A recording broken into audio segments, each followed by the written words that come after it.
All right, guys, hope everyone's having a nice bank holiday weekend. For those of you that don't know, my name's Adam. I'm one of the head trainers over at Valorant K&N Academy in Durham. We work with hundreds of cases of reactive behaviour every single year, from breeds from teacup chihuahuas to livestock guardians, everything in between, from very mild, barely even reactivity up to really kind of extreme cases. Now naturally, because we're known for doing this kind of work, we get lots of people emailing, dropping messages on social media, and it'll generally be a similar thing. Why is my dog barking at other dogs, or how do I get my dog to stop barking? Now it's important to remember that when we're looking at things like reactivity, at the moment it's a bit of a buzz term in dog training, and a big reason for that is, unfortunately, reactivity is absolutely everywhere now. They say that about half the homes in Britain have dogs, and in the nicest way, we have no short of clients for this kind of problem now. Wherever you go for a walk down any residential area, you will see and hear dogs barking and kicking off at people and dogs everywhere you go. It's absolutely rife. Now, when we look at that behaviour, it's important to understand that it's not just barking at a dog. So you can't compare reactive behaviour, like barking at a dog or barking at a person, the same as like a piece of singular behaviour, like the dog is sitting, the dog is downing, or the dog is not understanding a recall. So reactive, what is, you hear this term buzzed around all the time, what reactivity, what actually is reactivity? Well, to keep things as simple as possible, because good dog training should always be kept as simple as possible.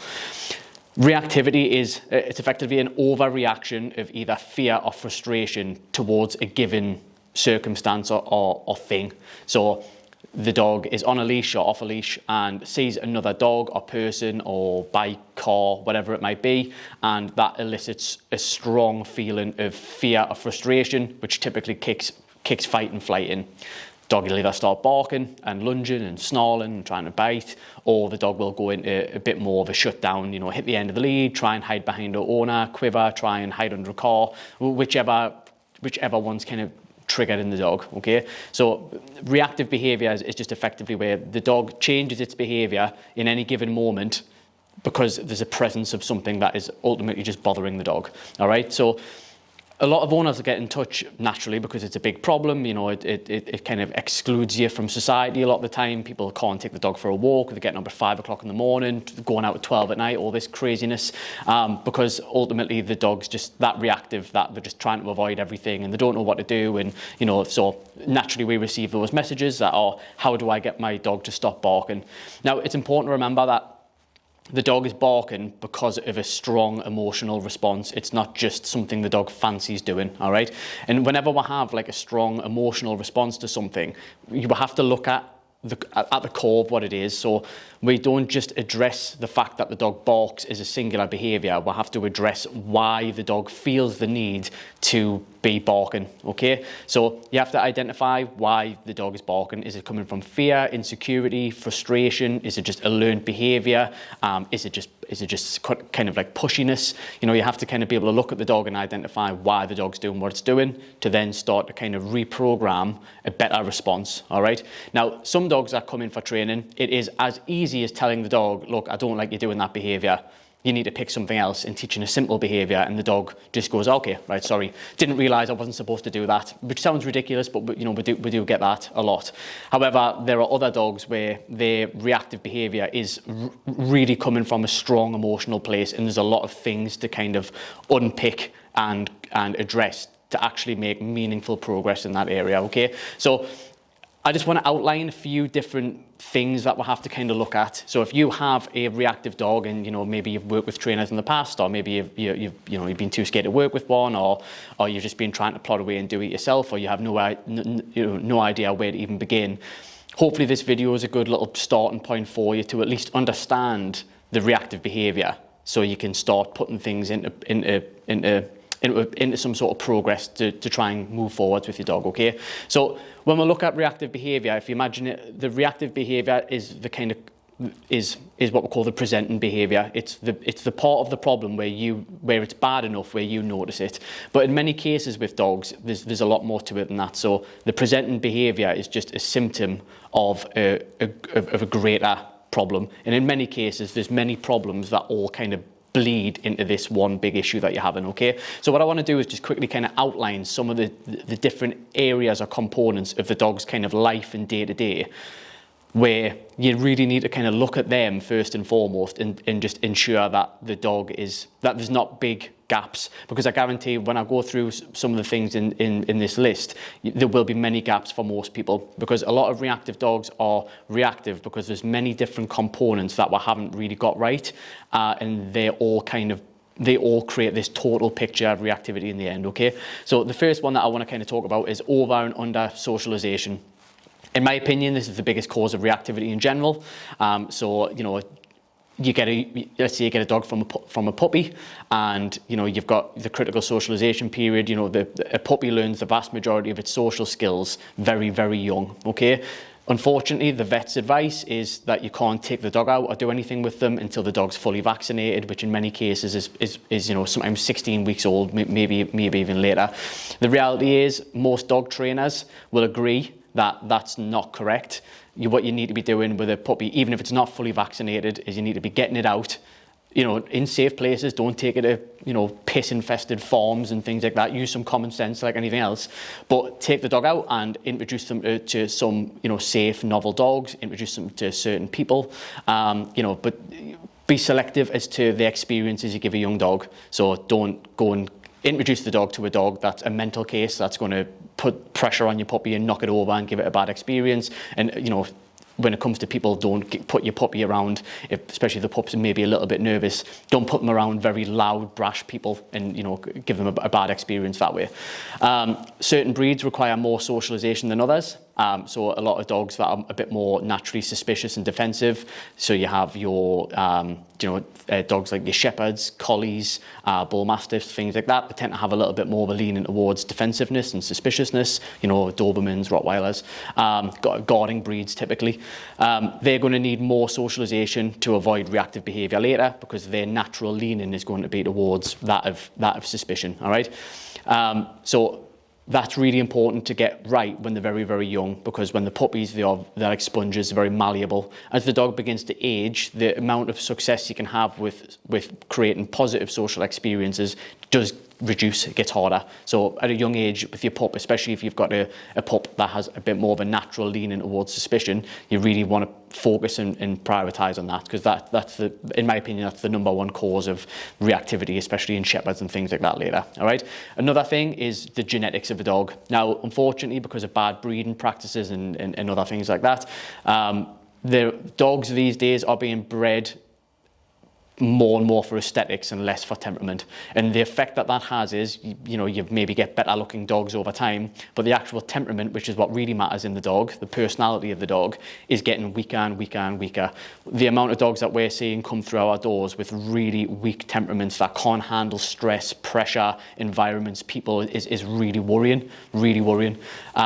It's unbelievable. So the genetics can't be trained. You can't out-train the genetics of a dog. If a dog is genetically extremely nervous as a puppy and showing all the signs of kind of a weak temperament, that isn't going to change drastically. It just isn't. That dog is going to have a natural leaning towards being nervous for the rest of its life. That is the unfortunate reality. And as a trainer, that's always a very difficult conversation to have with a client. Of course, we can do little bits of confidence building and try and look at socialization, but unfortunately, a weak dog is a weak dog, all right? So genetics is a massive one. Again, similar to genetics, some dogs are more suspicious, some are very easily aroused, some dogs have high prey drive, some dogs have got high predatory drive. So these genetic components in the dog can't be trained out. You can try and overlay bits of obedience and control and impulse control and all these different things, but ultimately the genetics are the genetics, okay? So that's something you can't really change, and it gets to a point with a dog where you have to identify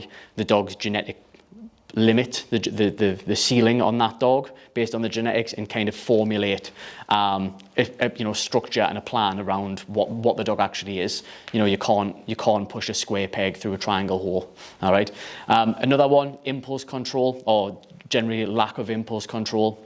So impulse control is essentially the lack of impulse control is an inability for the dog just to control themselves. They see something on the ground, they lunge the owner over to pick it up. You open a door, they burst out. You open the boot of your car, the dog jumps out before you have a chance to leash them off. All of these things are examples of impulse control. Now, a lot of dogs don't have any impulse control. They have no training on that at all. And if you think of how that decision making is going to negatively impact your reactivity as well. The dog sees something and behaves before they even think or check in with you to see, what should I be doing here? So generally that lack of impulse control very quickly bleeds into the dog making bad decisions, especially under stress and pressure from external environments or stimulus, okay? Another one is communication. So dogs are non-verbal animals. Now, we are verbal animals, so we have a habit of talking more to dogs than we ever should. And in many cases that we see, the owners over-talk to the dogs. They communicate with them with words that they don't understand, and what happens is the dog learns to tune it out. I don't understand those words because you haven't attached any intrinsic value to them, therefore I'm just going to stop listening. You say it all the time. So it's important to understand dogs are masters of body language, and they respond more to physical contact and body language than anything else. So when we say things like the leash is your best form of communication with a dog, that is true. Dogs understand that on an intuitive level. So if your dog pulls you around everywhere on the leash and has become desensitized to that physical contact, you'll really struggle to effectively communicate with the dog. So it's really important that we understand how to communicate to the dog, not expect the dog to understand how we communicate, because that's never going to work. We are different species. No matter how much we love each other, or no matter how much we've had this symbiotic relationship together, we are completely different species of animals. And if you want to be successful with your dog, you have to learn how to communicate in a way that they actually care about, okay? Another thing that you have to kind of consider is relationship. One thing we've observed is most owners have a one-way relationship with their dog, in the sense of the dog gets everything that it wants and needs, food, shelter, insurance, gets all the walks, anything that the dog wants, good diet, whatever it is. And in return, the owners really ask for nothing in return. So, if you had that in people, you would say that was a bit of a toxic relationship. But when it comes to dogs, that's become a bit of a norm, where it's almost like I do everything for the dog, and the dog, I don't expect the dog to do anything in return. That creates a really unhealthy relationship.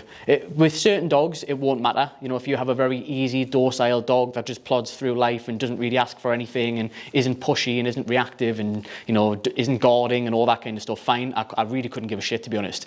But if you have a dog that is reactive outside, you have to look at the relationship you have with the dog. Are you asking the dog to offer things in return, or are we just, irrespective of what the dog does on its walk or in its day-to-day life, we just do everything and give them everything that they want anyway? Because if you do that, there's no incentive for the dog to want to change its behaviour. Okay, so I have to kind of look at how we're interacting with the dog on a kind of case-by-case, day-by-day level, because the way that we behave with the dog inside, everything that we do with the dog between waking up and seeing them in the morning and, the last time we see them before bed, the way that we behave with dogs day to day is what shapes the dog's behaviour overall. Now, if you go and see a dog trainer once a week for an hour or once a fortnight for an hour, that isn't where your training gets done. That's just where you learn about dog training, and you maybe do some work with a trainer and their dogs, or a group class, or whatever it is.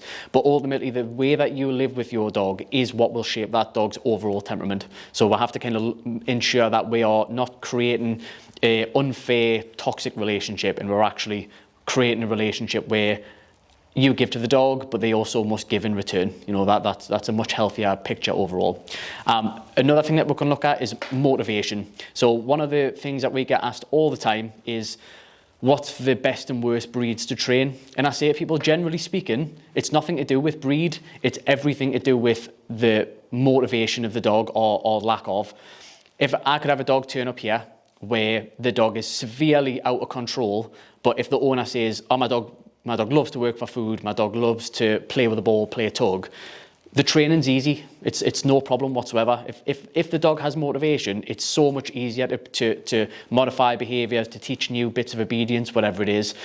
The hard one is you could have a dog that turns up that's very mildly problematic, but the dog has no interest in engaging with the handler, has no interest in food or treats. It's a fussy eater. Dog doesn't know how to play because nobody's really kind of like bothered to play with the dog, or they maybe waved the ball in front of its face for 10 seconds and then said, oh, he doesn't like a ball. That's going to be a big problem for your training. Dog training should largely be about motivation. We're trying to motivate the dog to make better choices than they're making. If you don't have motivation and the dog still needs to be trained, you've got reinforcement or punishment. Now, we prefer as balance trainers to use reinforcement and punishment in our training, but I'll always seek to use as much reinforcement as I can. Where it gets tricky is when you have a dog that's out of control but has no interest in reinforcement because of bad fussy eating, genetics, as I say, nobody's bothered to play with the dog in any meaningful way. Then you're forced to then use pressure and punishment to get that dog under control, which is no dog trainer wants to do that. Even balance trainers, we don't, as much as a force-free, people would completely disagree because the dog training world's so bloody divided for whatever reason. We all want to train a dog with as little consequence and punishment as we have to. But the difference is with us, we will use punishment if the dog needs to be trained, and these mechanisms for motivation are just completely turned off. So if you can get the dog motivated, that will make your training so much easier. Like, I can't stress that enough. One of the things we work on a lot is when we first start training is we have a look at what the dog's motivated by, and if he's not motivated, or she, we'll work on trying to build motivation before we try and progress anywhere else, because it just makes the journey so much better for the client and for their dog. Okay. Another area to look at is just general boundaries. So a lack of boundaries in structure just basically creates an impression of the dog that they can do anything that they like. And again, this is kind of similar to impulse control, but lack of boundaries is, we'll hear things from owners where they'll say things like, well, when the dog's on the sofa or when the dog's on the bed and I go to get him off, he turns around and bites me. Like that's not acceptable. That is just not acceptable behavior. No dog should be biting its own owner because it's being asked to get off the sofa or the bed. But this shows a lack of boundaries and structure in the home. If the dog has a potential of behaving like that, the dog must not be allowed to be on those things. Now, I'm not one of these trainers that says, you can't have a dog in your bed. It's not like the dog is some lesser creature that cannot be under a bed, and it's nothing to do with being dominant or alpha or anything like this. It's just common sense. If the dog can't be trusted to be on the sofa without biting someone or in a certain part of the house or whatever, you have to remove the access for the dog to have those things. Like freedom has to be earned. If you show me you can handle freedom, I will reintroduce these freedoms, providing that your behaviour is correct. But if you're potential bite risk or you're guarding things, etc., you simply aren't allowed access to those things. Other things, like demand barking for attention, say this a lot, where dogs are barking at the owner and then the owner starts touching them. Like just pushy demanding behaviour, that just shows a lack of just general boundaries. Barging through doorways, dogs that just jump up on everyone that they see. They just have no concept of, maybe I'm not supposed to do this and maybe I should check in with my owner and see what the appropriate course of action is. So lack of boundaries and structure in the home is a massive contributing factor to how dogs behave outside. If the dog believes nothing's off limits indoors, then they'll definitely have that concept when they go outside, and again they're dealing with a lot more environmental stress and pressure and things like that. So boundaries is a really big one. Another thing that you should consider is obedience. So no amount of obedience is ever going to fix a behavioural problem. Obedience and behaviour are just completely separate things. So you might get a dog to sit rather than reacting, but you aren't addressing the mindset that's going on in the dog's head. He might sit until he then just decides to not sit and then bite someone anyway. So, but what's helpful about obedience, and this kind of connects to your communication, obedience is, dogs aren't verbal animals, but the more words, the more commands, cues, prompts, whatever you want to call them, the more of that you can teach a dog, the more that you kind of open up levels and depth of communication that you can have with them. Another benefit of just having more general obedience is you can give dogs alternative behaviours in moments and give them a job. When the dog's fretting, stressing, frustrated, sit is sit, down is down, heel is heel, you're actually showing the dog what I would like you to do in these scenarios to get it right. And more importantly, you're putting the dog in a position where they can actually earn rewards and reinforcement for positive behaviours, rather than just trying to stuff cheese in a dog's mouth because there's a dog present and you're trying to beg the dog or bribe the dog to not react. That's not dog training. You know, that's what everybody will tell you. Turn around, stuff cheese in his face, put hot dogs down his, down his neck. But that's not dog training. That is just distraction training. Now, yeah, maybe with some dogs you have to start with a bit of distraction to be successful. Maybe you find yourself in a scenario that's so out of control, you find it best just to, distract the dog and get away. Yeah, fine, no problem. Do whatever you need to do. But that isn't dog training. That is just kind of bribery and distraction training, okay? And that's why a lot of people hit a wall with a lot of your force-free dog training, because the idea is you do that for enough time, over months and years, and the dog will eventually just feel good enough to be around dogs and not react. That only works with very, very mildly problematic dogs. When you start going up the levels to more serious dogs, that is not in a million years going to work. So I say obedience and behaviour, completely separate things, but like anything, it's helpful to have them in conjunction with each other, okay? Another thing that we'll have to look at is physical fulfillment. So all dogs will have different degrees of requirements for physical fulfillment. So if you have a dog that's crazy high energy, like a Belgian Malinois, working line German Shepherd, a working line Border Collie, Springer Spaniel, things like that, they're going to require more physical fulfillment than, say, like a bulldog or something like that, all right? Although some bulldogs are very energetic. But, as a generalization, certain breeds are going to have a greater requirement for physical fulfillment. Unfortunately, most people's dogs don't have the obedience, don't have the training, don't have the recall, the control, or reactive. So a lot of these dogs that require a high amount of physical fulfillment are restrained to being on a leash. You are never going to physically fulfill a dog like that on a leash, and that's going to create so much overspill of drive and energy that the dog's going to force into its day-to-day life. It's not going to be able to rest at home. It's going to be constantly bothering you, jumping up on you, trying to get attention, barking. You're going to end up with a lot of leaking behaviour where the drive is just leaking out of the dog into just craziness, okay? So there are tons of different things you can do for physical fulfillment, but it all depends on the dog. You've got agility, swimming, canicross, hiking. You could use flirt pole. You could get the dog to do retrieves, running to bring items back, things like that. You have to look at what the dog enjoys, or try some new things that you maybe haven't tried before, and give the dog the physical fulfillment it needs, because otherwise it's going to be crawling the walls, as I say, with certain breeds. Outside of physical fulfillment, you've also got mental fulfillment, okay? So mental fulfillment, again, will largely differ depending on the dog. Again, unfortunately, you do tend to find that dogs that require more physical fulfillment probably require more mental fulfillment as well.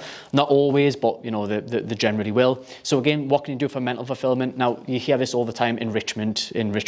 Again, you want to be introducing things that is requiring the dog to typically use its nose more than anything else, and to actually have to think. So trick training, again, is a good way to get a dog to think. Doing exercises of free shaping, where you're getting the dog to figure things out and marking and rewarding behaviours rather than kind of instructing the dog or showing the dog what you want. Just scent work, scavenging for food. As I say, you could have enrichment in the form of like Kongs, licky mats. There's loads of different types of enrichment you can find now. There's entire groups on Facebook dedicated to just only enrichment ideas.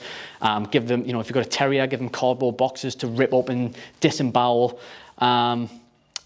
Man trailing, like all of these, there's all these different avenues where you can get the dog to utilise its nose and brain that aren't necessarily completely physically orientated, okay?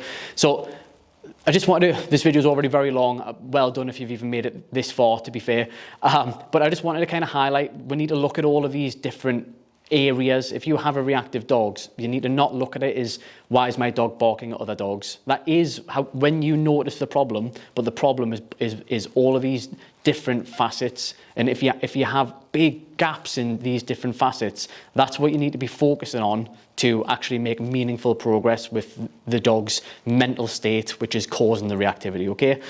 So I hope you guys took something away from that.